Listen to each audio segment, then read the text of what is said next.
isa lang ang mission namin at yan ay maipadama sa inyong lahat ang puso ng Pasko dito sa GMA.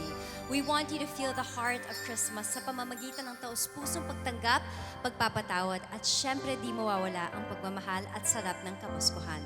Sana po ay maramdaman nyo ngayong gabi ang pasasalamat because for us, kayo rin ang nagbibigay ng kulay sa puso namin. Tuloy-tuloy lang ang saya dito sa GMA para sama-sama natin maramdaman ang puso ng Pasko.